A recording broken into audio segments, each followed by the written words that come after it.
guys, நம்ம இன்னைக்கு செய்ய போகுது மஷ்ரூம் பெப்பர் ஃப்ரை. அதுக்கு தேவையான பொருட்கள்: மஷ்ரூம், தக்காளி, வெங்காயம், பச்சை மிளகாய் 1, இஞ்சி பூண்டு பேஸ்ட், கருவேப்பிலை, கொத்தமல்லி, வீட்டு மிளகாத்தூள், பெப்பர், வெறும் மிளகாத்தூள், மஞ்சத்தூள், சோம்பு. ஒரு கடாயில் தேவையான அளவு எண்ணெய் ஊற்றிக்கலாம். எண்ணெய் காஞ்ச உடனே சோம்பு சேர்த்துக்கலாம்.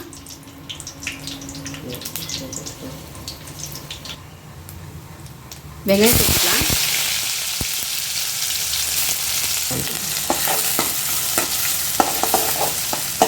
தக்காளி சேர்த்துக்கலாம்.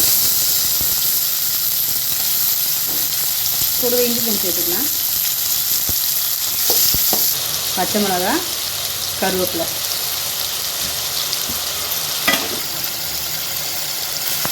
இப்போ காளான் தேவையான உப்பு சேர்த்துக்கலாம். இப்போ மஷ்ரூம் சேர்த்துக்கலாம். நல்லா வதக்கிக்கலாம். ஒரு 1/4 ஸ்பூன் மஞ்சள்தூள், குழம்பு மிளகாத்தூள் ஒரு 3 ஸ்பூன்,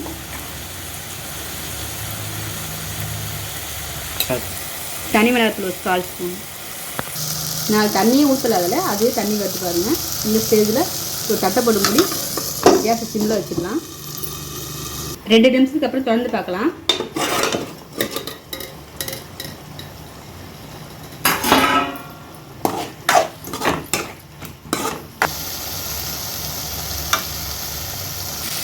கால் ஸ்பூன் பெப்பர் சேர்த்துக்கலாம். மஷ்ரூம் ரெடி ஆகிடுச்சு. இப்போ கொத்தமல்லி தூவி கேஸ் ஆஃப் பண்ணிடலாம்.